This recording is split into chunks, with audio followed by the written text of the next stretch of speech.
সুপ্রিয় দর্শক মন্ডলী, আপনাদেরকে স্বাগতম আজকে আমাদের international patient safety day special live series session 1-এ। আজকে আমাদের সাথে সংযুক্ত আছেন মুম্বাই থেকে ডক্টর বর্ণালী দাস। তিনি ল্যাবরেটরি মেডিসিনের consultant, Kokilaben Dhirubhai Ambani hospital and medical research centre, Mumbai. দিদি, আপনাকে স্বাগতম। আর আজকে আমাদের এই লাইভটা ঠিক 6:30টায় আমরা শুরু করার চেষ্টা করছি এবং ইন্ডিয়ার টাইম হচ্ছে 6টা। এই মুহূর্তে আমাদের সাথে যারা যারা সংযুক্ত আছেন আপনাদের সবাইকে স্বাগতম। আশা করছি আমরা আসলে আজকের এই প্রোগ্রামটা করার পিছনের যে উদ্দেশ্য ছিল সেটা হচ্ছে যে রোগীদের নিরাপত্তার বিষয় নিয়ে আলোচনা করা। সেই আলোচনায় আজকে আমাদের সাথে বর্ণালী দিদি আছেন। বর্ণালী দিদি, আপনাকে দেখতে পাচ্ছি, আপনি তো বাঙালি ড্রেস পরেছেন মনে হচ্ছে। আপনি কি বাঙালি? ধন্যবাদ, শুভ সন্ধ্যা সবাইকে। ধন্যবাদ জহির রায়হান, শ্রীযুক্ত জহির রায়হানকে আমাকে ইনভাইট করার জন্য, আর এপিক হেলথ কেয়ারকে অনেক ধন্যবাদ, ডক্টর সাইফুদ্দিন খালেদ ধন্যবাদ, আপনারা যারা ফেসবুক লাইভে আমাদের সঙ্গে যুক্ত আছেন, এবং ইন্টারন্যাশনাল পেশেন্ট সেফটি দিবসের শুভেচ্ছা সবাইকে। তো আমরা ইন্টারন্যাশনাল পেশেন্ট সেফটি দিবসের দুটো অঙ্গ আছে, একটা হচ্ছে হেলথ কেয়ার আর একটা হচ্ছে ডায়াগনোসিস, পেশেন্টের রিপোর্ট সম্বন্ধীয়। তো আমরা আজকে সেই নিয়ে আলোচনা করব। ধন্যবাদ আপনাদের। ম্যাডাম, তার আগে আপনাকে প্রশ্ন হচ্ছে, আপনি বাংলাদেশ নিয়ে আসলে কেন খুব বেশি ইন্টারেস্টেড? এখানে কি আপনার কোনো রুট টুট কি আছে যে আপনাদের? আমার মা সিলেটের, বাবা কুমিল্লার, আমি ত্রিপুরার। তো আমি ছোটবেলা থেকেই এইসব দিন রাত্রি ঢাকায় থাকি, ওইগুলোর গল্প, ওইগুলো ছিল আমাদের ছোটবেলায়। তো আমি বাংলাদেশের ওই সিরিয়াল গুলো দেখে বড় হয়েছি।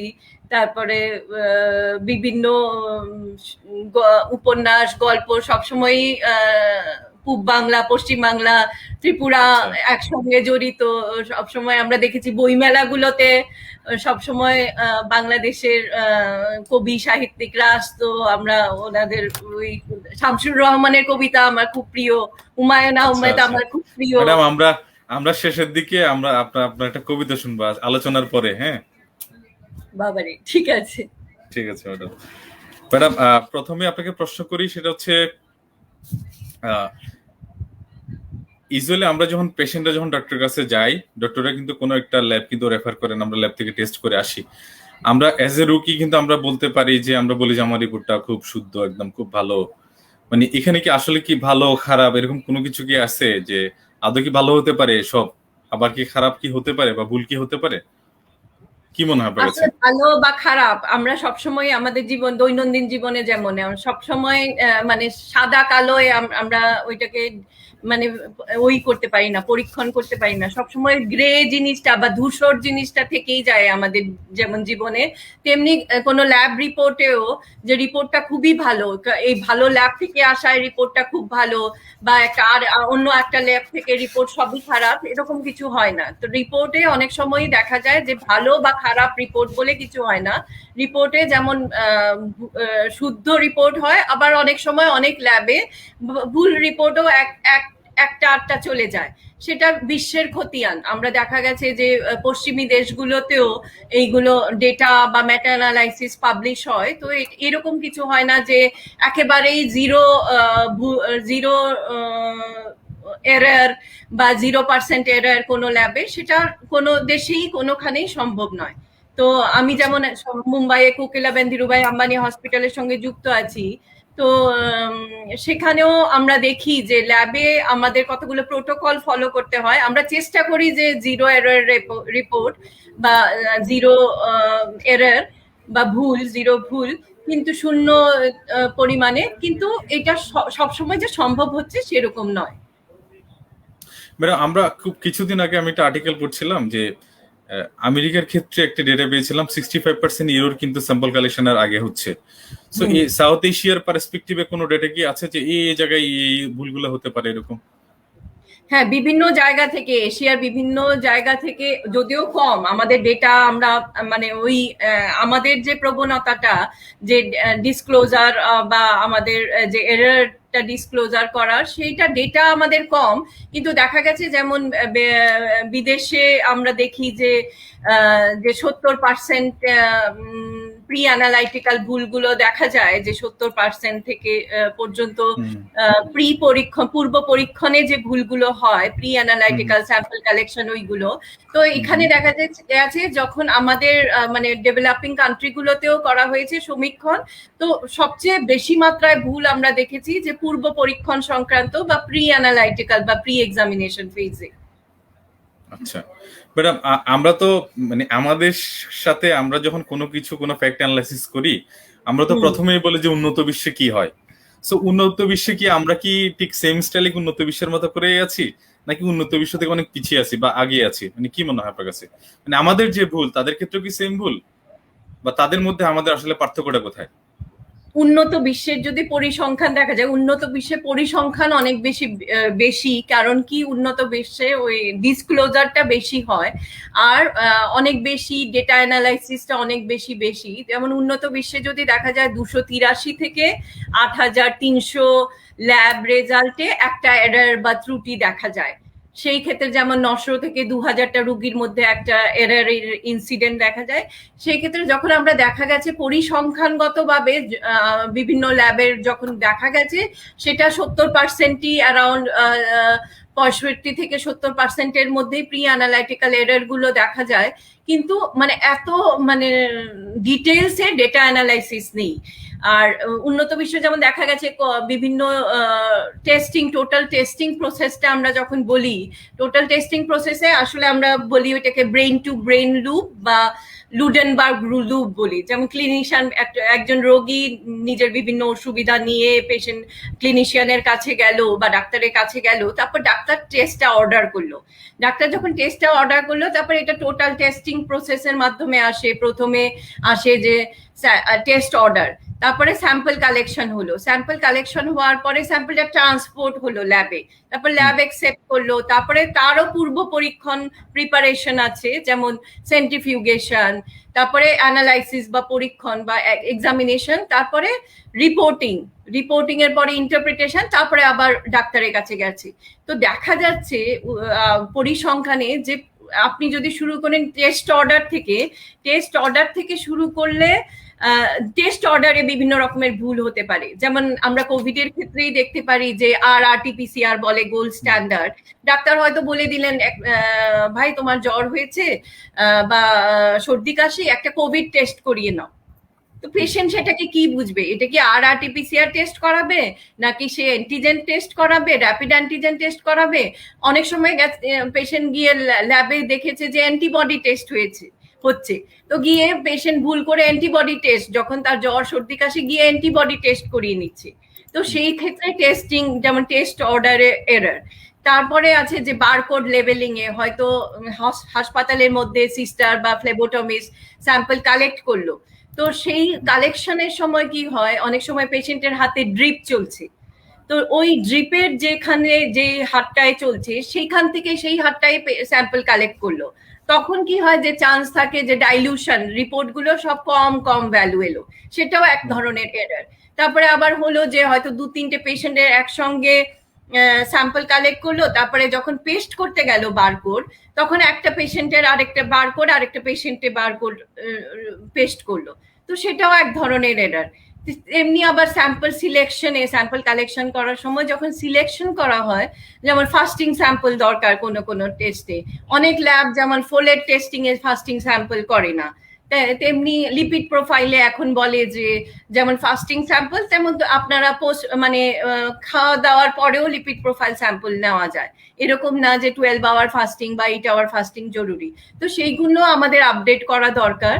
তো এমনি স্যাম্পল ট্রান্সপোর্টের ক্ষেত্রে, যেমন কোভিড এর ক্ষেত্রেই বলি, ইন্টারলিউকিন 6 বলে যে টেস্টটা আছে কোভিডে, এরকম দেখা গেছে যে ওইটা হয়তো সব জায়গায় হচ্ছে না, ওইটা হয়তো ভারতবর্ষে বিভিন্ন মেট্রো সিটিতে হচ্ছে, কিন্তু ছোটখাটো জায়গায় হচ্ছে না। আমি ভারতবর্ষের এক্সাম্পল দিচ্ছি, হয়তো বিহার থেকে একটা স্যাম্পল পাঠানো হলো কোভিডের ইন্টারলিউকিন 6 করার জন্য কলকাতায়, বা কলকাতার আশেপাশে থেকে পাঠানো হলো বা ত্রিপুরা থেকে পাঠানো হলো, সেই ক্ষেত্রে কি হয় যে স্যাম্পলের কোল্ড চেইন মেনটেন হয় না বা স্যাম্পল সেন্ট্রিফিউজ করে পাঠানো হয় না, তখন দেখা গেছে যে ইন্টারলিউকিন 6 ভ্যালু প্রচুর বেড়ে যায়। এরকম হয়েছে এখানে একটা পেশেন্ট কোভিড আর আরটিপিসিআর পজিটিভ এসছে, তো দ্বিতীয় দিনে একটু জ্বর তো সব টেস্ট করিয়েছে। হোয়াটসঅ্যাপের কারণে আমরা সবাই সবকিছু ইনভেস্টিগেশন সবকিছু জেনে যায়, তো সেই জন্য মানে এইচআরসিটি থেকে ডি ডাইমার, ইন্টারলিউকিন 6, সিআরপি সব টেস্ট পেশেন্ট করিয়ে নিয়েছে। তো ইন্টারলিউকিন 6 এক জায়গায় করিয়েছে, তো এসেছে 6000 ভ্যালু, 6000 ইউনিটের ভ্যালু। তো 6000 দেখে পেশেন্ট ঘাবড়ে গেছে, তখন ডাক্তারের কাছে ফোন করেছে, ডাক্তারও শুনে বলছে যে বাকি সব রিপোর্ট নর্মাল। তো বলছে এক্ষুনি ইমিডিয়েটলি হাসপাতালে ভর্তি হয়ে যান। তো পেশেন্ট গিয়ে হাসপাতালে ভর্তি হয়েছে। তারপর হাসপাতালে যখন ভর্তি হলো, হাসপাতালের যে ডাক্তার, ওনার একটু সন্দেহ হয়েছে, উনি আবার হাসপাতালে ইন্টারলিউকিন 6 টেস্ট করাতে দিলেন। তখন দেখা গেছে যে 3000 ভ্যালু সকালে এসছে, হাসপাতালে গিয়ে 6 এসছে। তো এটা কি ল্যাবের ভুল? এটা ল্যাবের ভুল না। যেখান থেকে স্যাম্পলটা কালেক্ট করে ল্যাবকে পাঠানো হলো, স্যাম্পলটা সেন্ট্রিফিউজ না করে, কোল্ড চেইন মেনটেন না করে স্যাম্পলটাকে পাঠানো হয়েছে, সেই ক্ষেত্রে ইন্টারলিউকিন 6 এর স্যাম্পল ইন্টিগ্রিটিটা ইন্টারফেয়ার করেছে। সেই রকম প্যারাথাইরয়েড হরমোন যেমন আমরা বলি, তো ওইটাতেও প্লাজমা স্যাম্পল না সিরাম স্যাম্পল নেবে, তো স্যাম্পলের বিভিন্ন রকমের স্যাম্পল কালেকশনটাও ভীষণ জরুরি, কোল্ড চেইন মেনটেন করা জরুরি। আর্টেরিয়াল ব্লাড গ্যাস দেখা যাচ্ছে বিভিন্ন হাসপাতালে, হয়তো হাউসকিপিং স্টাফ দেখা গেছে যে এমনি কোল্ড চেইনে না করে, কোল্ড প্যাকে না এনে এমনি হাতে করে নিয়ে দুলতে দুলতে চলে এলো, তো সেইখানে দেখা গেছে যে আর্টেরিয়াল ব্লাড গ্যাস ভ্যালুটা ভুল। তো সেই স্টেপটা, তারপরে সেন্ট্রিফিউগেশন আমরা বলি যে পূর্ব পরীক্ষণে যে স্টেপটা, হ্যাঁ, তো ওইটাতে আমরা কি চেক করি? 3টা জিনিস চেক করি, যে হিমোলাইসিস আছে কিনা স্যাম্পলটা, তারপরে ইকটেরাস আছে কিনা, তারপর লাইপেমিয়া আছে কিনা। এরকম দেখা গেছে যে রাতের বেলা টেকনিশিয়ান, তো কি হলো, টেকনিশিয়ান রাতের বেলা হয়তো ঘুম পেয়েছে বা কিছু একটা, তো তাড়াতাড়ি করে সেন্ট্রিফিউজ করে দিয়েছে। যতক্ষণ সেন্ট্রিফিউজের সময় বা স্পিড সেটা মেনটেন না করে লাইপেমিক স্যাম্পল তাড়াতাড়ি সেন্ট্রিফিউজ করে দিয়েছে। সেইখানে দেখা গেছে যে লাইপেমিক স্যাম্পলের জন্য সবগুলো রিপোর্টের ইন্টারফিয়ারেন্স করে গেছে, তো সেই জন্য রিপোর্টগুলো ভুল। তো সেই ক্ষেত্রে সেই জিনিসগুলো জরুরি। তারপরে যখন অ্যানালাইসিসের ক্ষেত্রে দেখা যায়, সেই যে অ্যানালাইসিসে ল্যাবে যে বলে যে ল্যাবের ভুল, ল্যাবের খুব কম সংখ্যক ভুল হয়, কারণ ল্যাবে সব সফিস্টিকেটেড ইনস্ট্রুমেন্ট, অটো অ্যানালাইজার এইগুলো থাকে, তো ল্যাবের ভুল 7 থেকে 13%। সে তো প্রিপেয়ার্ড থাকে। হ্যাঁ, তো সেটা 7 থেকে 13%ই হয়। তো বাকি যে পূর্ব পরীক্ষণের যে স্টেপগুলো, ওইটাতেই মেইন ভুল হয়। আর ল্যাবের ভুল হতে পারে অল্প কিছু সংখ্যক, যেমন ইকুইপমেন্ট ম্যালফাংশন হলো বা মাইক্রোক্লট রয়ে গেল স্যাম্পলে, তো সেটা হয়তো প্রোবটা, যে ইনস্ট্রুমেন্টের ভেতরে প্রোবটা, সেটা পুরোটা না নিয়ে স্যাম্পলটাকে অল্প স্যাম্পল পিক আপ করলো, সেই ক্ষেত্রে কম ভ্যালু আসার সম্ভাবনা। বা হয়তো রিএজেন্ট চেঞ্জ করেছে, কিন্তু লটের যে ক্যালিব্রেশন ফ্যাক্টর আমরা বলি সেটাকে চেঞ্জ করতে ভুলে গেছে, তখন ল্যাবের দেখা গেছে যে খুব কম সংখ্যক ল্যাবের ভেতরে অ্যানালাইসিসের সময় ভুল হয়। তারপরে হচ্ছে পোস্ট অ্যানালাইটিক্যাল বা পোস্ট রিপোর্টিং, মানে রিপোর্টিং এর সময় যে ভুল, সেই ক্ষেত্রে ট্রান্সক্রিপশন এরর হয়। সাধারণত অনেক ল্যাবে ম্যানুয়ালি রিপোর্ট টাইপ করে, তখন কি হয়, বিভিন্ন ট্রান্সক্রিপশন ইউনিট, এগুলো সব বায়োকেমিস্ট্রি রিপোর্ট, হিমাটোলজি রিপোর্ট, এগুলো রুটিন ল্যাব রিপোর্ট গুলো সব ইউনিটের ওপর, তারপরে সংখ্যার ওপর দিয়ে করে। তো একটা ইউনিট এদিক সেদিক হয়ে গেল, তখন ম্যানুয়াল রিপোর্টিং এর ভুল, ম্যানুয়াল এন্ট্রিতে ভুল। তো এই জন্যই দেখা গেছে যে পুরো ল্যাবকে লোকে অটোমেটেড করার চেষ্টা করছে, যাতে ম্যানুয়াল ইন্টারফারেন্স খুব কম হয়। যেমন এলআইএস সিস্টেম হয়, ল্যাব ইনফরমেশন সিস্টেম হয়, হসপিটাল ইনফরমেশন সিস্টেম হয়, সেইগুলো সব ইন্টারফেসিং এর মাধ্যমে, যেটা ইনস্ট্রুমেন্টে আছে সেটাই সরাসরি রিপোর্টিং এর সময় চলে গেছে। তারপরে ইন্টারপ্রিটেশনেও অনেক ভুল হয়, যেমন হিমোগ্লোবিন A1C, HbA1c যেটা বলি আমরা, ডায়াবেটিকে যেটা করি, যে টেস্টটা করি 3 মাসের ডায়াবেটিক ইয়েটা দেখার জন্য, দেখা গেছে অনেক সময় HbA1c সুগার অনেক high, blood sugar, fasting sugar বা পিপি সুগার ভীষণ হাই পেশেন্টে, কিন্তু হিমোগ্লোবিন A1c করাচ্ছে, ডাক্তার বলছে যে ট্রিটমেন্টটা চেঞ্জ করার আগে হিমোগ্লোবিন A1C করায়, হিমোগ্লোবিন A1C সবসময় নর্মাল আসছে, এরকম পেশেন্ট আমরাও দেখেছি। তো তখন যখন দেখা গেল যে এইচপিএলসি গ্রাফ ইন্টারপ্রিটেশনে অনেক সময় ভারতবর্ষে, বাংলাদেশে, তারপরে আসাম, ত্রিপুরা, ওইসব অঞ্চলে অনেক অনেক পেশেন্টের হিমোগ্লোবিনোপ্যাথি থাকে, হিমোগ্লোবিন ভ্যারিয়েন্ট গুলো থাকে, তো ওইগুলো হিমোগ্লোবিন A1C সঙ্গে ইন্টারফেয়ার করে। তখন হিমোগ্লোবিন A1C রিপোর্টে দেখা যায় because of the clinical condition, যে পেশেন্টের যে ক্লিনিক্যাল কন্ডিশনের জন্য সেই রিপোর্টটা ভুল আসছে, সেইটা ল্যাবের কোনো ভুল নয়, সেটা ইন্টারপ্রিটেশনের ভুল। তো এই রকম বিভিন্ন স্টেপ আছে যেখানে আমরা দেখতে পারি যে বিভিন্ন রকমের ভুলগুলো হতে পারে। এরকম শূন্য ভুল বা জিরো এরর কখনই কোনো দেশেই সম্ভব নয়, কিন্তু বিভিন্ন প্রসেস ইমপ্লিমেন্টের। আমরা যখন ফিঙ্গারিং করি কাউকে, তখন আমরা বলি কিন্তু উন্নত বিশ্বে এরকম হয় না, কিন্তু আমাদের দেশে হয়। তাহলে আমরা একটু কনক্লুশন পেলাম, সেটা হচ্ছে আসলে এররলেস বলতে কোনো কিছু নাই, এরর সব জায়গায় আছে। আরেকটা প্রশ্ন আপনাকে করি, সেটা হচ্ছে আমরা যখন কোনো ডক্টর কাছে যাই, ডক্টর আমাকে অ্যাডভাইস করলেন যে ল্যাব থেকে রিপোর্ট গুলা করে নিয়ে আসেন। তখন ডক্টর যখন আমাকে বলে যে আমি রিপোর্ট নিয়ে গেলাম, খুব কষ্ট করে গেলাম ল্যাবে, আনার পরে ডক্টর আমাকে বললো তোমার এই রিপোর্ট গুলো তো ভুল।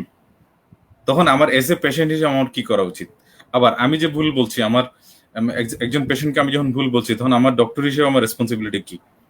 আবার আমি যখন সেবা দাতা যখন হচ্ছে, যে আমি আমি একজন ডায়াগনস্টিক সেন্টারের ওনার বা কোনো কিছু, তখন আমার এই মানে আমি তিনটা ফ্যাক্ট ম্যাডাম বোঝার চেষ্টা করছি। সেটা হচ্ছে আমার পেশেন্ট এন্ড থেকে ভুলটা কিভাবে দেখছি, এজ এ ডক্টর আমি কিভাবে দেখছি, এবং এজ এ ওনার বা এজ এ সেবা আমি কিভাবে দেখছি, মানে তিনটা এন্ড থেকে যদি আপনি একটু অ্যানালাইজ করার চেষ্টা করেন। অবশ্যই অবশ্যই। তো প্রথম আসি রুগীর ক্ষেত্রে। রুগী প্রথমে রিপোর্টটা পেলো, তারপরে রুগী ডাক্তারের কাছে গেল, যে রুগীকে বলল যে তোমার রিপোর্টটা ভুল। হয়তো ডাক্তার বলল যে ওকে আরেকটা ল্যাব থেকে করিয়ে দেখো, যে টেস্ট করে যে রিপোর্টটা শুদ্ধ কিনা। সেই প্রবণতা আমরা দেখি যে আমাদের বিশ্বের দেশগুলো, মানে ডেভেলপিং কান্ট্রিগুলো, আমাদের তো ইন্স্যুরেন্স দিয়ে মাপ হয় না, যে ইন্স্যুরেন্স পশ্চিমী বিশ্বেতে দেখা যায় যে বিকজ ইন্স্যুরেন্স সেন্টার, ওরা চাইলেও সেটা করতে পারবে না। তো হেলথ কেয়ার অ্যাভেলেবিলিটি এইখানে দেখা যায় যে যারা এফোর্ড করতে পারে তাদের কাছে আমাদের যে হেলথ কেয়ার মানে অনেক বেশি মানে অ্যাভেলেবল। তো সেইটা সম্পর্কটা ভীষণ জরুরি। ল্যাবের সঙ্গে রোগীর সম্পর্ক, ল্যাবের সঙ্গে ক্লিনিশিয়ানের সম্পর্ক, প্যাথোলজিস্ট, বায়োকেমিস্ট, ল্যাব ওনারের সঙ্গে ক্লিনিশিয়ানের সম্পর্ক, রোগীর সঙ্গে ল্যাব ওনার বা প্যাথোলজিস্ট, বায়োকেমিস্টের সম্পর্ক। আপনি দেখুন আপনার ল্যাবে বা আমার ল্যাবে রোগী যদি চায় যে প্যাথোলজিস্ট, বায়োকেমিস্ট বা মাইক্রোবায়োলজিস্টের সঙ্গে কথা বলতে, যে ল্যাবের রিপোর্ট সম্বন্ধে কিছু ভুল নয়, কিছু একটা জিজ্ঞাসা আছে, তো আমরা কতটা আমরা আপফ্রন্ট, আমরা রোগীকে সবসময় সময় দিতে তৈরি। আমাদের একটা ফোন করলে আমরা রোগীকে এক্সপ্লেইন করি যে এইটা ভুল হতে পারে, এইটা শুদ্ধ হতে পারে, এইটার ইন্টারপ্রিটেশন এইটা। তো আমাদের সঙ্গে, আমাদের দেশে রোগীর সঙ্গে যে ল্যাবের সম্পর্ক, রোগীর সঙ্গে যে ল্যাব ওনারের সম্পর্ক বা প্যাথোলজিস্ট, বায়োকেমিস্ট বা মাইক্রোবায়োলজিস্টের সম্পর্ক, সেটা অনেক বেশি ওপেন। ওরা চাইলেই ওরা জিজ্ঞেস করতে পারে যে এটা কি ডাক্তারবাবু, এটা কি ভুল হয়েছে, বা ল্যাব ফিজিশিয়ানকে জিজ্ঞেস করতে পারে আমার মনে হচ্ছে আমার তো আগের রিপোর্ট এরকম ছিল না, এখন কেন এরকম হচ্ছে। তখন ল্যাবে যে রোগীর যেটা কর্তব্য হচ্ছে সেই ল্যাবকে জানানো, এই না যে আমার মনে হচ্ছে আমার ডাক্তার বললেন যে রিপোর্টটা হয়তো ভুল, আমি গিয়ে আরেকটা তৃতীয় বা দ্বিতীয় ল্যাব থেকে আরেকটা টেস্ট করিয়ে নি।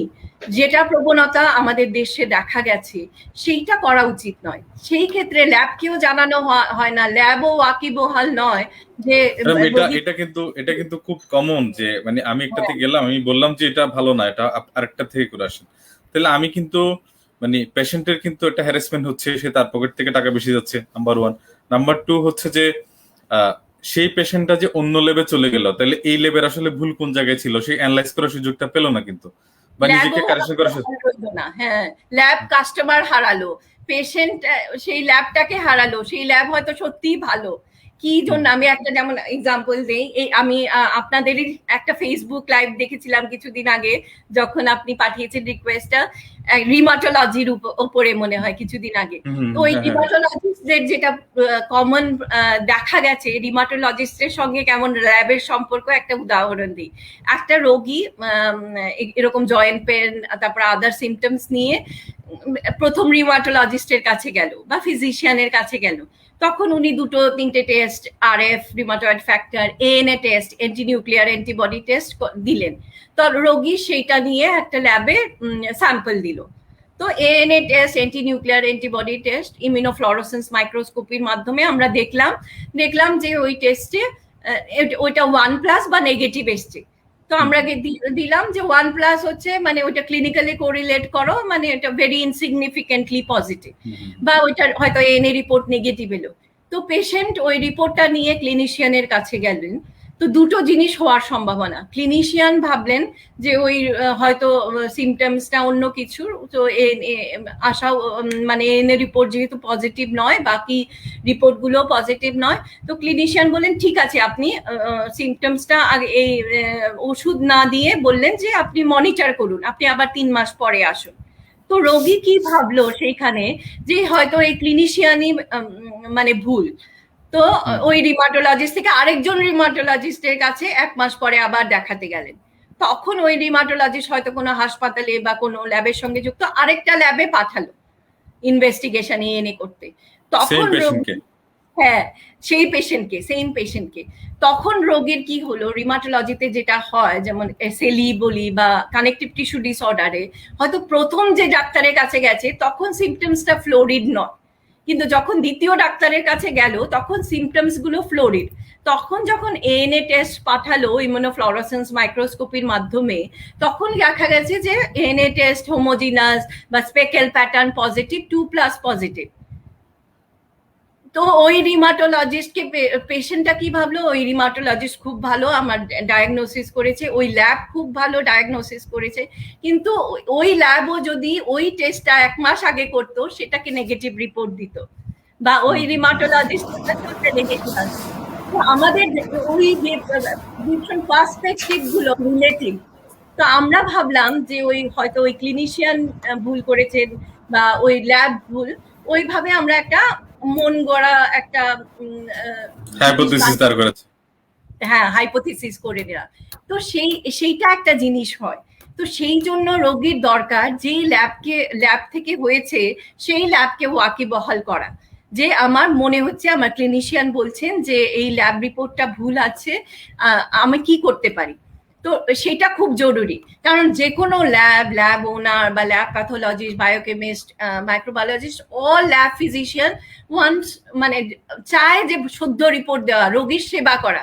আমাদের এটা মানে আন্তরিক মানে ইচ্ছে যে আমরা চেষ্টা থাকে যে আমরা ভুল রিপোর্ট কেউ দিতে চায় না। তো আমরা চেষ্টা করি যে রোগীর এটা সন্দেহ এসছে, তো ওইটাকে আমরা ফুলফিল করার।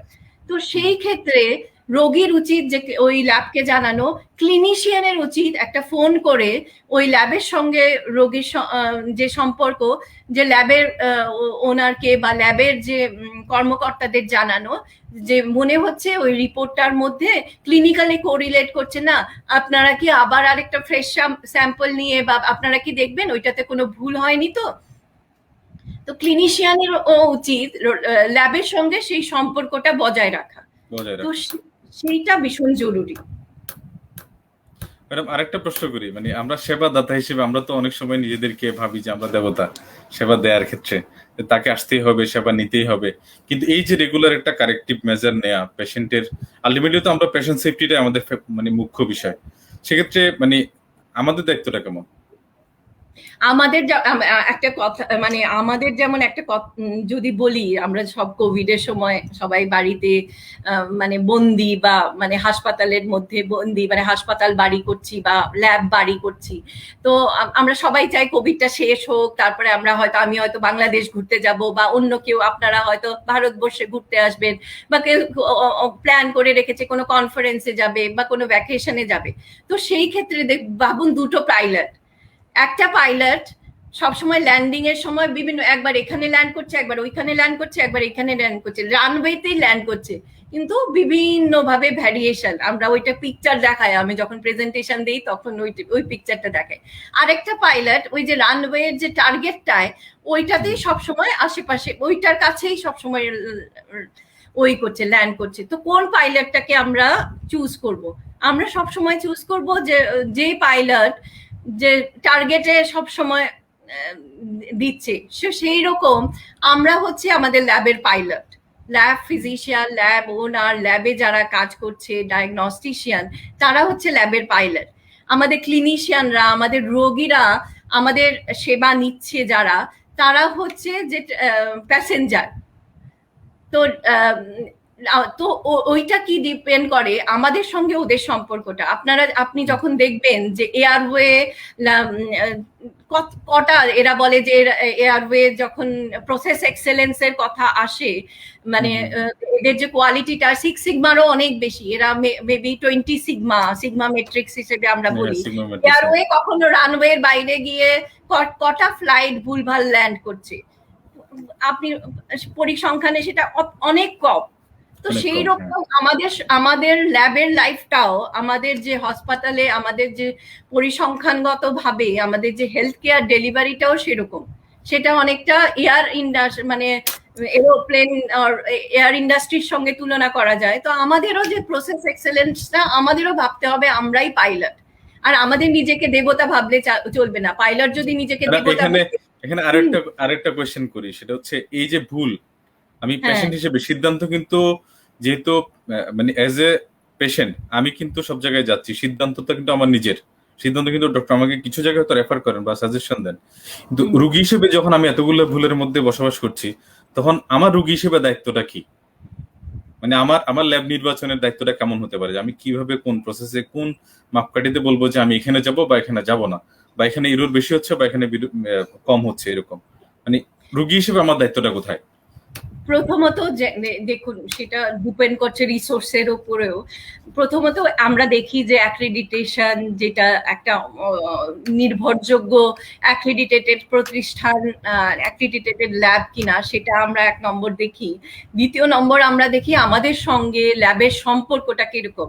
হয়তো আমি ছোটবেলা থেকে সেই ল্যাব থেকেই, অনেক সময় দেখা গেছে সেই ডাক্তারবাবু থেকেই ট্রিটমেন্ট নেয়, হয়তো আরেকজন ডাক্তারবাবু খুব বড় পাশ করে এলো, কিন্তু রোগী কমফোর্টেবল ফিল করে না।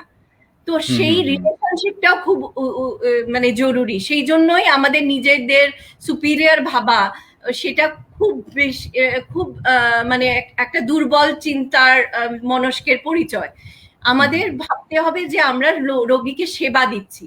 যখন আমরা সেটা ভাববো, তখনই ল্যাবের সঙ্গে রোগীর সম্পর্ক, অনেক সময় অনেক ছোট ল্যাবের সঙ্গে রোগীর সম্পর্ক এত ভালো হয়, ওরা ওই ল্যাব থেকেই বারবার টেস্ট করাতে চায়। তো সেটা হচ্ছে গ্রহণযোগ্যতা ল্যাবের। একটা হচ্ছে অ্যাক্রিডিটেশন খুব মানে একটা জরুরি, ডিসাইড করার জন্য একটা জরুরি জিনিস। সেকেন্ড হচ্ছে ল্যাবের গ্রহণযোগ্যতা, ল্যাবের রোগীর কতটা কমফোর্টেবল ল্যাবের ডাক্তারদের সঙ্গে, ল্যাবে যেরকম প্রসেসে, এমনকি যারা স্যাম্পল কালেক্ট করছে, যারা বিলিং এ আছে, যে কাস্টমার কেয়ার বলি আমরা, যে বিলিং এ যে বলে যে ভালো স্মাইলিং মুখের খুব দরকার, যে বিলিং এ যারা আসছে, রোগী আসছে অনেকটা সমস্যা নিয়ে, ডাক্তার ক্লিনিশিয়ানদের যেমন স্মাইলিং ফেসের দরকার, তেমনি মানে কাস্টমার কেয়ার যারা স্যাম্পল কালেক্ট করছে, তারা হচ্ছে আমাদের ফেস।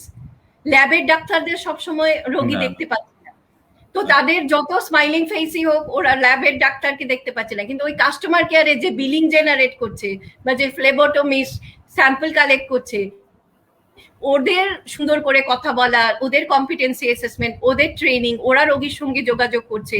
যখন একটা কমপ্লেন নিয়ে রোগী আসছে, অনেক সময় হয়তো সেটা পৌঁছচ্ছেও না ল্যাবের ডাক্তারের কাছে, তো তারা কি করে ওইটাকে, মানে তারা কি করে গ্রহণ করছে, তারা কি করে ল্যাবের ডাক্তারের সঙ্গে রোগীর কমিউনিকেশন করিয়ে দিচ্ছে, সেটা খুব জরুরি। তেমনি ক্লিনিশিয়ানদের সঙ্গেও রোগী যে ক্লিনিশিয়ানের কাছে যাচ্ছে, ক্লিনিশিয়ানের সঙ্গে ওই ল্যাবের কিরকম সম্পর্ক, সেটাও জরুরি। তো অ্যাক্রিডিটেশন, গ্রহণযোগ্যতা, কস্ট এফেক্টিভনেস, অনেক সময় অনেক ল্যাবের প্রচুর কস্টলি টেস্ট গুলো করায়। তো cost effectiveness, also financial burden যাতে রোগীর জন্য না হয়ে যায় সেটাও ওনাদের দেখা জরুরি।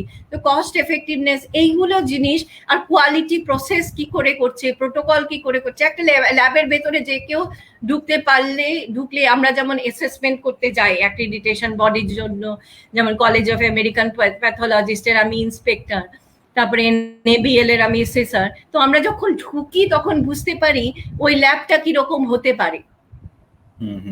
সেই জন্য ঢুকলে রোগীও যখন ঢোকে স্যাম্পল দিতে তখন একটা ধারণা করে নেয় সেই ল্যাব বা সেই হাসপাতাল কিরকম হতে পারে।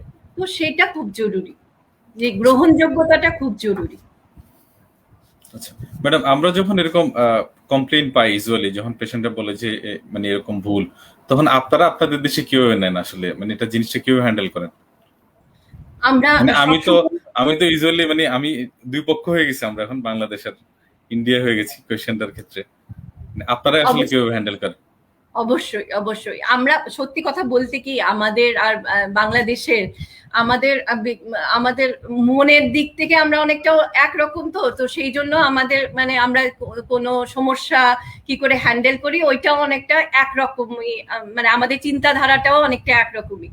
তো আমি যেটা করছি আমার ল্যাবে সেটা হয়তো আপনিও করছেন আপনার ল্যাবে।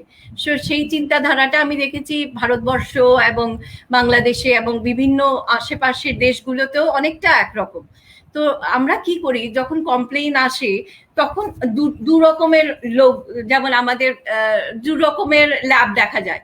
একটা দেখা যায় যে ডিফেন্স করতে থাকে, না আমার ল্যাবে কোনো ভুল হতে পারে না। সেটা কখনো করা উচিত না। যে কোনো ল্যাবের পক্ষে যে কোনো ভুল হতে পারে, সেটা একসেপ্ট করে রোগী যে সমস্যাটা বলছে সেটাকে মানে অনুধাবন করা উচিত। আমার থেকে ম্যাডাম এই জন্য কোয়েশ্চেনটা আমি কিন্তু করছিলাম, এই জন্য আসলে আমরা যখন ভুল নিয়ে যাই তখন আমার তো ভুল হতেই পারে না, আপনি এগুলো কি বলেন? না আমার মানে সবাই বলে আমি ভালো, আসলে ভালোটা কি সেটা দেখতে জানা, সেটা কখনো করা উচিত না। সেটা যে সুপিরিয়রিটি ওইটা সেটা কখনো করা উচিত না। আপনার ভাবা উচিত আমিও তো এক সময় রোগী।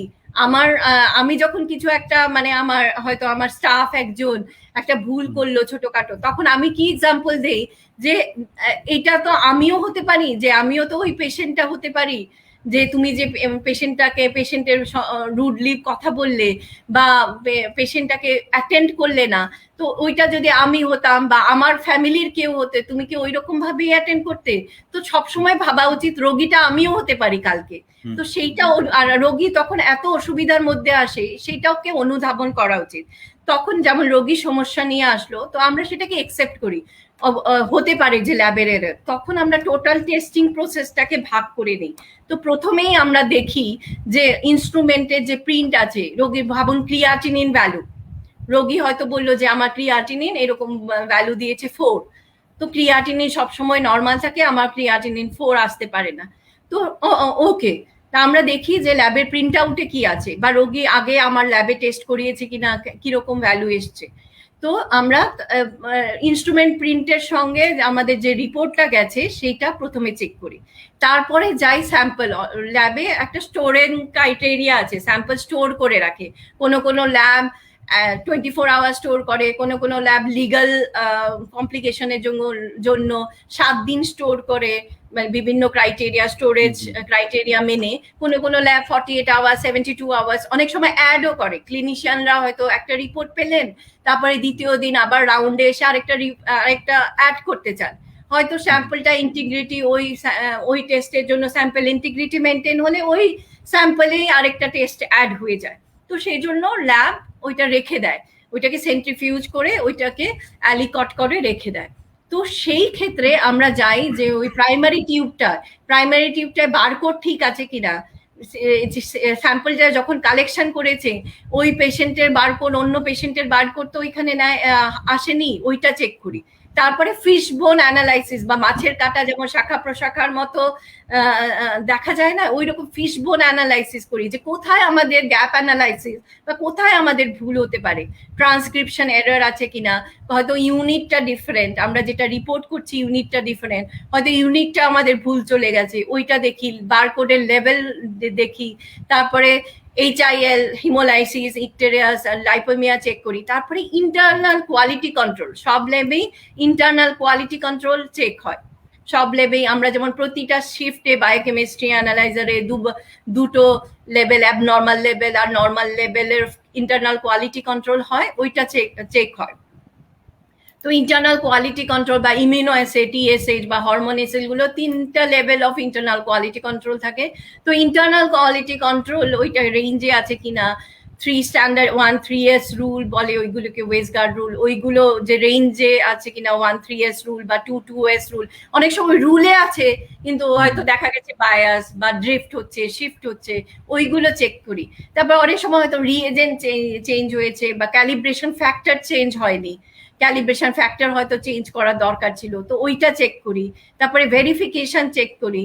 তারপরে স্যাম্পল সংরক্ষণ করা থাকলে স্যাম্পলটাকে আবার পুনরায় প্রসেস করি, দেখি যে ওইটা কনসিস্টেন্ট রেজাল্ট দিচ্ছে কিনা। কনসিস্টেন্ট যদি সেম রেজাল্ট দেয় তখন আমরা বলি তোমার রিপোর্টটা তো চেক করা হয়েছে, ওটা সেম রিপোর্ট দিচ্ছে, কিন্তু তাও অনেক ইন্টারফিয়ারেন্স সম্ভব, যেমন হেটেরোফাইল অ্যান্টিবডি বলি, হামা অ্যান্টিবডি। TSH এর ক্ষেত্রে যেমন দেখা যায় যে অনেক সময় চুল বা স্কিনের জন্য লোকে বায়োটিন নেয়, তো বায়োটিন ইন্টারফিয়ারেন্সের কোনো ইমিউনো অ্যাসিড যেমন TSH, তারপরে হাই সেন্সিটিভ ট্রপোনিন আই, ওইগুলোতে বায়োটিন ইন্টারফিয়ারেন্স দেখা যায়, তো ওইগুলো কোনো ইন্টারফিয়ারিং ফ্যাক্টর আছে কিনা।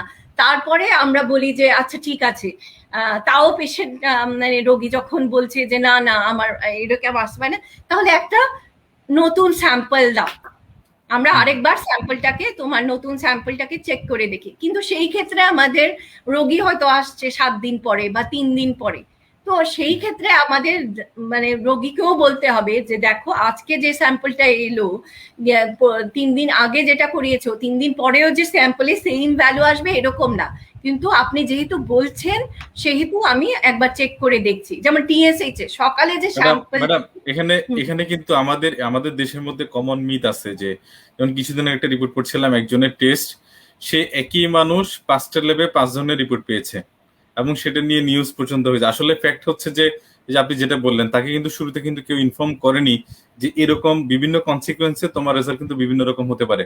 But as a general patient সে কিন্তু ধরে নিচ্ছে যে আমি এজ এ হিউম্যান বিং, আমার বয়স সেম, আমি পার্সন সেম, আমার সবকিছু সেম আসবে সব জায়গায়, তো এটা তো হইতে পারে না।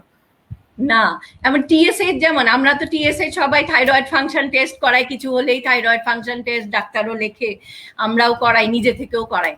থাইরয়েড ফাংশন টেস্ট আমার ল্যাবে আপনি আসুন, সকালে করিয়ে যান, আবার আমার ল্যাবে আপনি আসুন সেম ইনস্ট্রুমেন্টে বিকেলে করান, thyroid TSH level can be 10-20% different.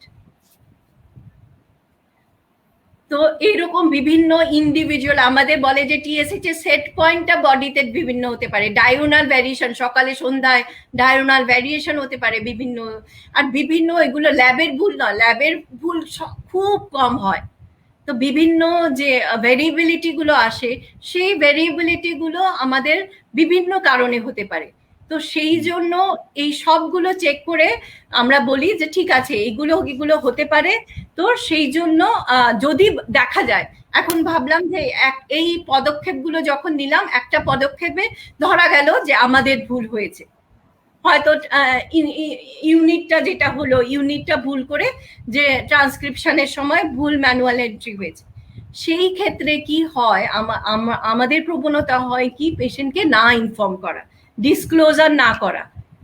তো সেই ক্ষেত্রে আমাদের সবাইকে, স্টাফকে বলতে হবে যে যদি এরর হয় সেটাকে ডিসক্লোজ করে, সেটাকে বলে আমাদের রোগীদের গ্রহণযোগ্যতা আমরা যদি স্বীকার করি যে এই পদক্ষেপে একটা হয়তো ভুল হয়েছে, তখন রোগীর গ্রহণযোগ্যতা ওই ল্যাবের জন্য বেড়ে যায়।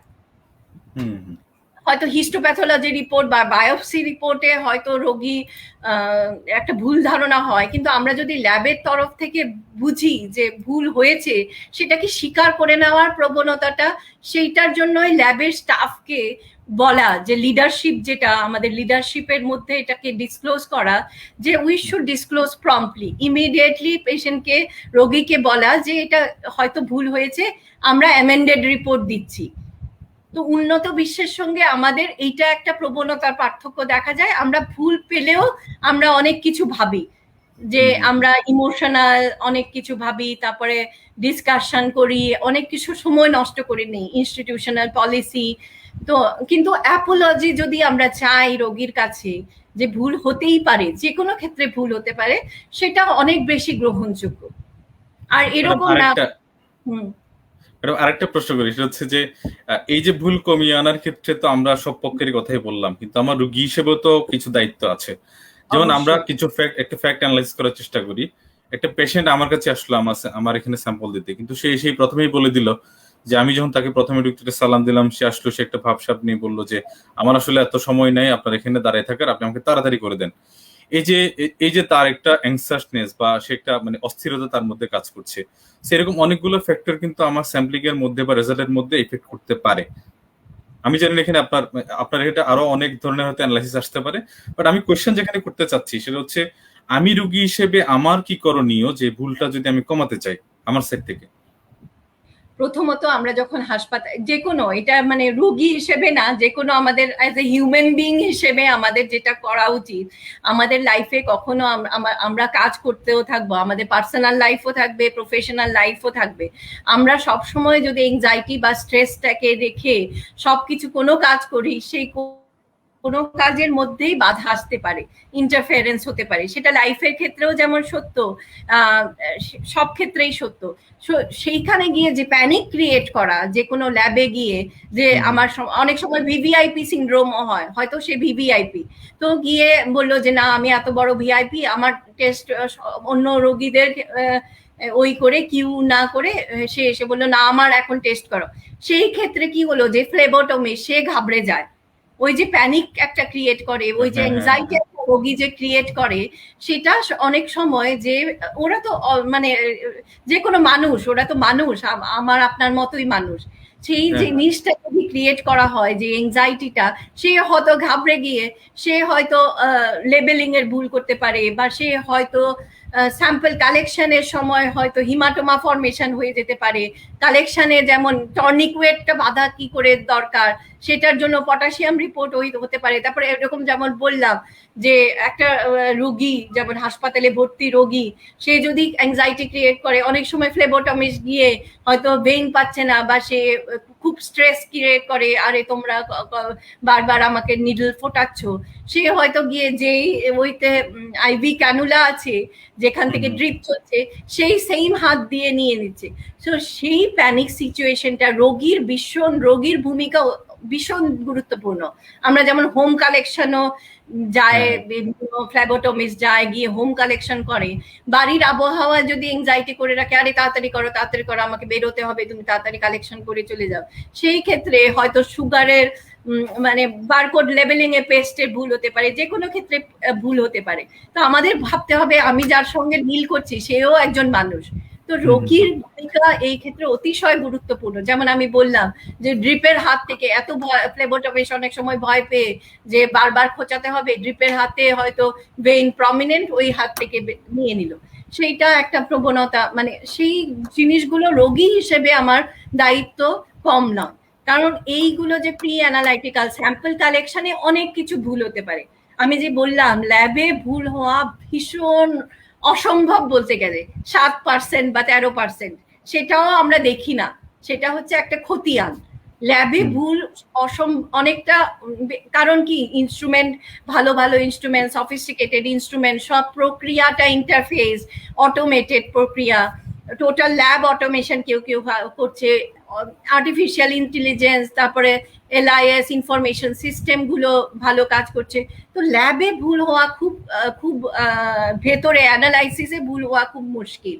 কিন্তু রোগীর এই যে প্রি কালেকশন, স্যাম্পল কালেকশনের সময় ভুল হওয়া ভীষণ ভীষণ জরুরি।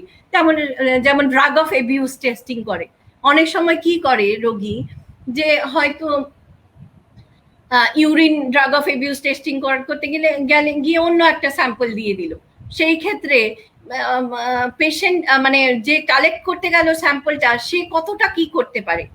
তেমন বিভিন্ন এয়ারপোর্ট গুলোতে যেমন আরটিপিসিআর টেস্ট হয়, তো দেখা গেছিল যখন শুরুতে আরটিপিসিআর টেস্ট হচ্ছিল, রোগী অনেক সময় চেষ্টা করছিল সেই রিপোর্টটাকে মানে সেম রিপোর্ট দিয়ে দুবার ট্রাভেল করা বা কিছু।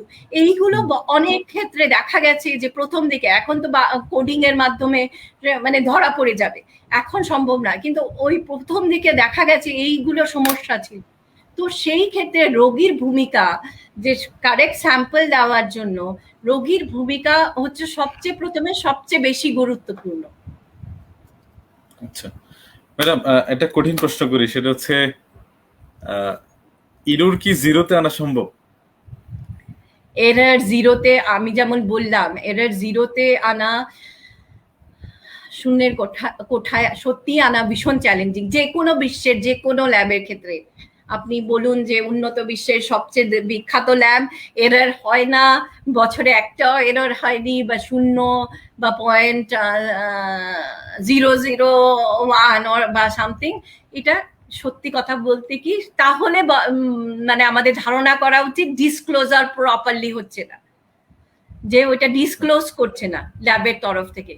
কিন্তু আমাদের চেষ্টা সবসময় আমাদের সিস্টেমটাকে এরকম ফুল প্রুফ করা যায় যে আমরা চেষ্টা করতে পারি যে 0.01 0.001% এর কোঠায়। কেন আমি বললাম যে এই তো না যে স্যাম্পল কালেকশনে ওই যে টোটাল টেস্টিং প্রসেসের ভুল, আমি হয়তো একটা ওষুধ খাচ্ছি, ওই ওষুধটাও হয়তো একটা এরর ক্রিয়েট করছে। যেমন বললাম বায়োটিনের জন্য অনেক সময় ইমিউনো অ্যাসে টিএসএইচ রিপোর্টে ভুল রিপোর্ট আসতে পারে, বা যে হয়তো একটা অ্যান্টি এপিলেপটিক ড্রাগ খাচ্ছি, সেটার জন্য হয়তো কোনো একটা টেস্টে ভুল আসছে, বা হামা অ্যান্টিবডি। তো এইরকম না যে এরর জিরো করা খুবই চ্যালেঞ্জিং, কিন্তু আমরা কি করে সিস্টেমটাকে ফুল প্রুফ করতে পারি, ইন্টারনাল অডিট যেমন বলি, যে আমার ল্যাবে হয়তো মাইক্রোবায়োলজিস্ট এসে বায়োকেমিস্ট্রি ল্যাব পরিদর্শন করলো, কোয়ালিটি ম্যানেজার এসে পুরো ল্যাবটাকে কিছুদিন পর 3 মাস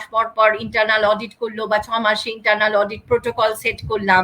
তারপরে ইনসিডেন্ট রিপোর্ট করার, যে কোনো ভুল, হয়তো পেশেন্টের কাছে রিপোর্ট যায়নি, রিপোর্ট যাওয়ার আগে যখন রিপোর্ট চেক করা হয়, ভেরিফিকেশন করে, তখনই ভুল ধরা পড়েছে, সেটাকেও ইনসিডেন্ট রিপোর্ট করা খুব জরুরি। সেটাকেও ইনফর্ম করা যে সিস্টারের তরফে ভুল হয়েছে, না আমার ল্যাবের তরফে টেকনিক্যাল স্টাফের তরফে ভুল হয়েছে, সেটারও ইনসিডেন্ট রিপোর্ট করা, সেটারও প্রিভেন্টিভ অ্যাকশন নেওয়া, মানে কি করে বন্ধ করা যায়, আর কারেক্টিভ অ্যাকশন নেওয়া যদি ভুল হয়। পেশেন্টের কাছে রিপোর্ট যায়নি, আমি বললাম পেশেন্টের রিপোর্টিং এর আগে হয়তো ভুল ধরা পড়েছে, রিপোর্টিংটা অথরাইজেশনের আগে ভুল ধরা পড়েছে, সেটাকেও ইনসিডেন্ট রিপোর্ট করা। তারপর ট্রেনিং, বারবার ট্রেনিং করানো, ট্রেনিং হ্যাজ ভেরি ইম্প্যাক্টফুল। তারপরে কম্পিটেন্সি অ্যাসেসমেন্ট করানো ল্যাবের যারা স্টাফ আছে। তারপরে যেমন এবিজি, হয়তো হাসপাতালে বিভিন্ন আইসিইউতে এবিজি আছে, এবিজি কালেকশন কি করে করা হয়, স্যাম্পল কালেকশন কি করে করা হয়, তারপরে এবিজি প্রসেস কি করে করা হয়, তো কম্পিটেন্সি অ্যাসেসমেন্ট করা দরকার। তারপরে কোয়ালিটি ইমপ্রুভমেন্ট ইন্ডিকেটর আমরা বলি, উন্নত করার মাপকাঠি, কোয়ালিটিটাকে সব স্টেজে, প্রি অ্যানালাইটিক্যাল বললাম, পূর্ব পরীক্ষণ, তারপরে পরীক্ষণের পরে যে 3টে টেস্ট, ওইটাতে বিভিন্ন রকমের কোয়ালিটি ইন্ডিকেটর বাছা।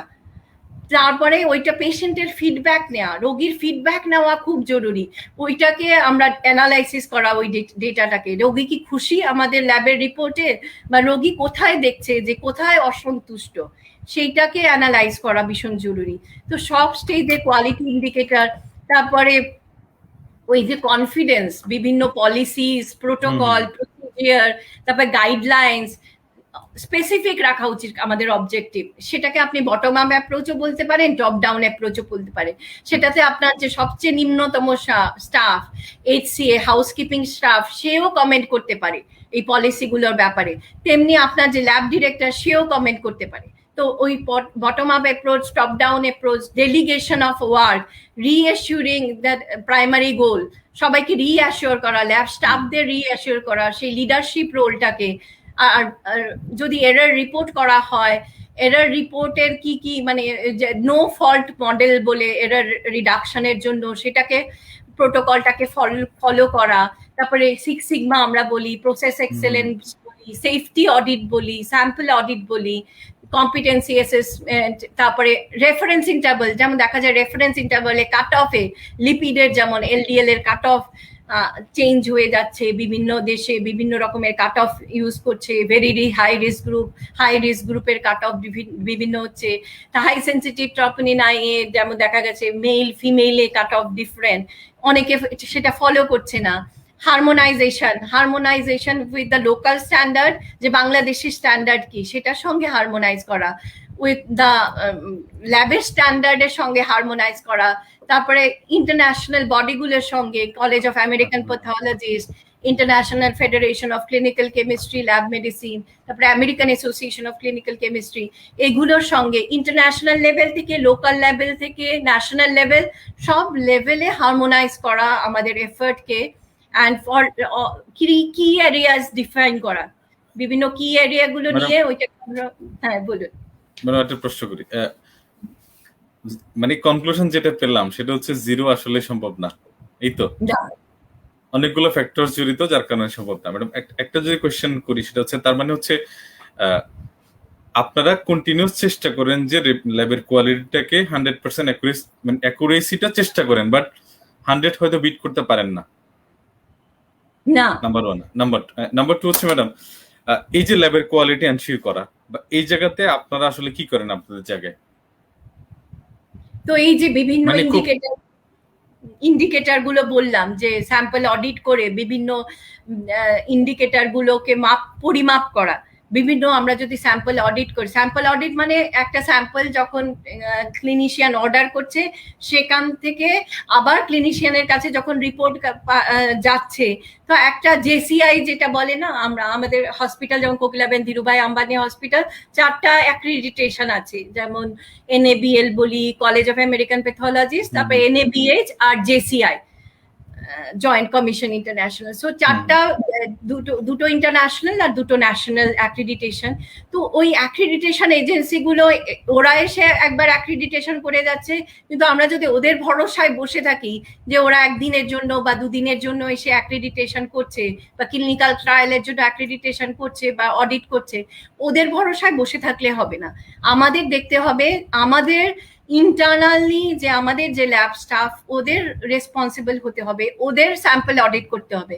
একটা স্যাম্পল ক্লিনিশিয়ানের অর্ডার থেকে শুরু করে সেই ওয়ার্কফ্লোটা মেনটেন করে ক্লিনিশিয়ানের রিপোর্ট যাওয়ার পর্যন্ত বিভিন্ন ভাবে ওই স্যাম্পলটাকে অডিট করা, যে কোথাও ভুল রয়ে গেল কিনা। আমাদের পলিসি, আমার সাইড থেকে যেন, আমাদের পলিসিতে যেন আমরা ক্লিয়ার থাকি, এই তো? ক্লিয়ার থাকি আমাদের।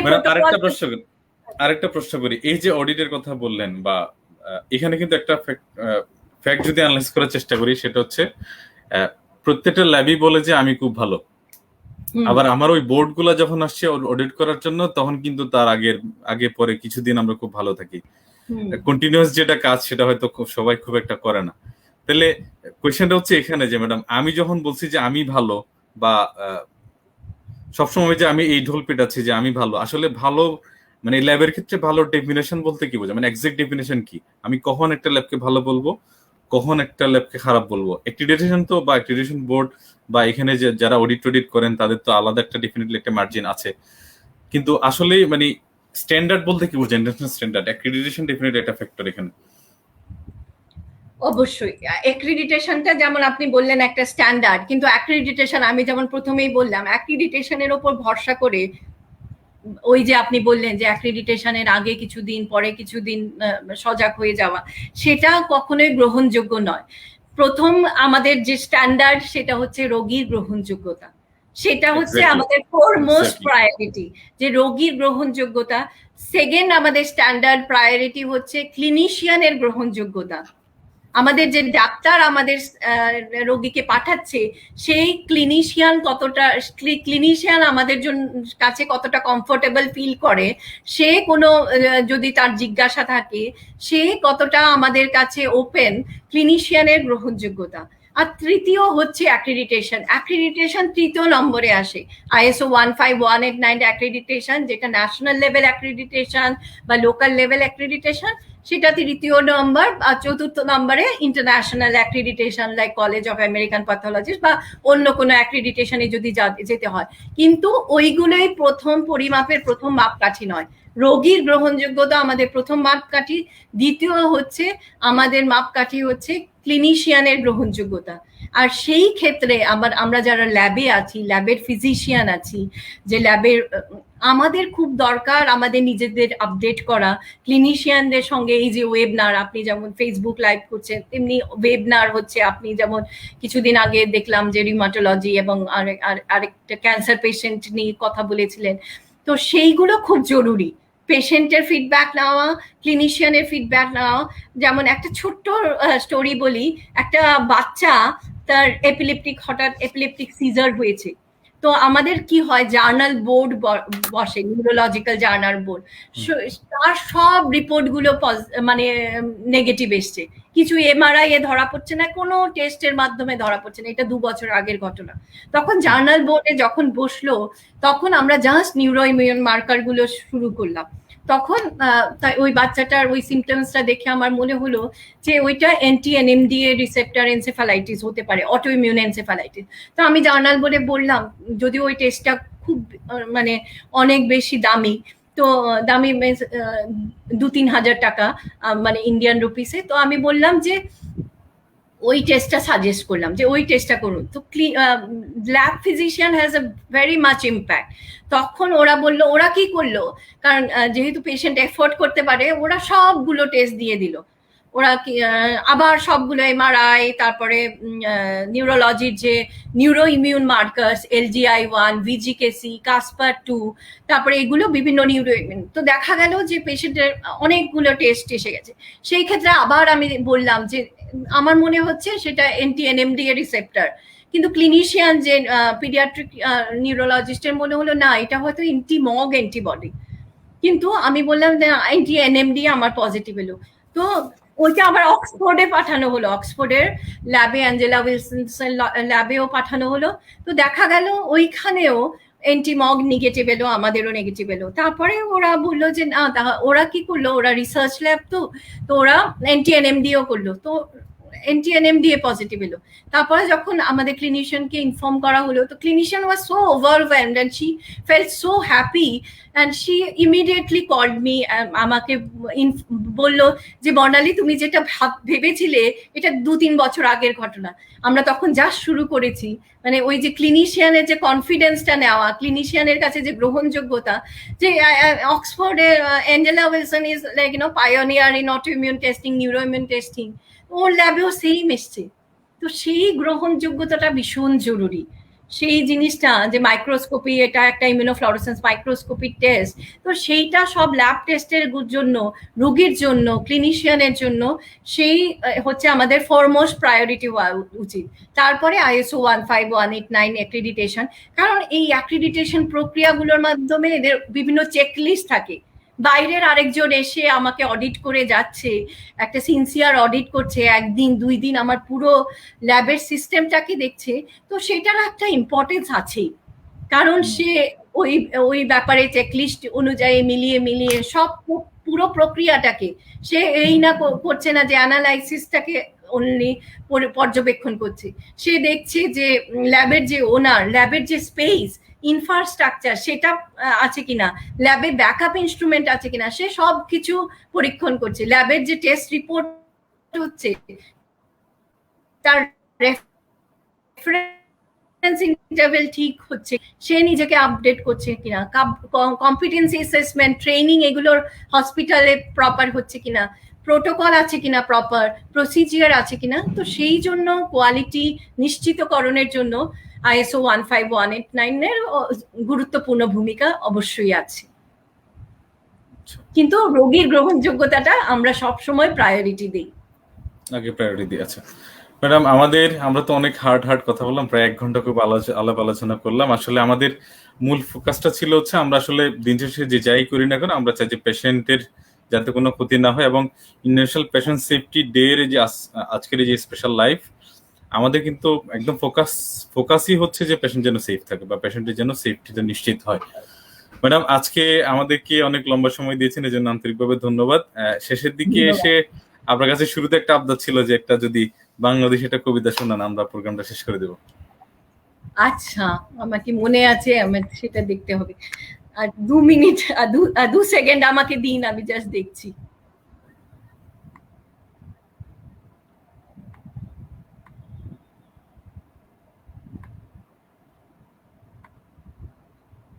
আপনি কি আছেন? আচ্ছা, আছেন। হ্যাঁ ম্যাডাম। আচ্ছা, ওকে, আমি জাস্ট দেখছি।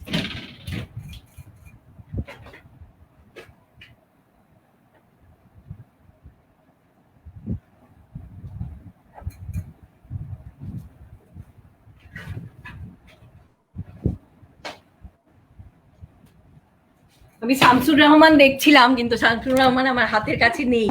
তো আমি জাস্ট, বা আমি নিজের মনেই যতটা, আমি ছেড়েই দিতে রাজি আছি জন্মান্তর রবীন্দ্রনাথ ঠাকুরের। আমি ছেড়েই দিতে, সেটা আমার মনের কথাও, আমি ছেড়েই দিতে যে রাজি আছি সুসভ্যতার আলোক। আমি চাই না হতে নববঙ্গে নবযুগের চালক।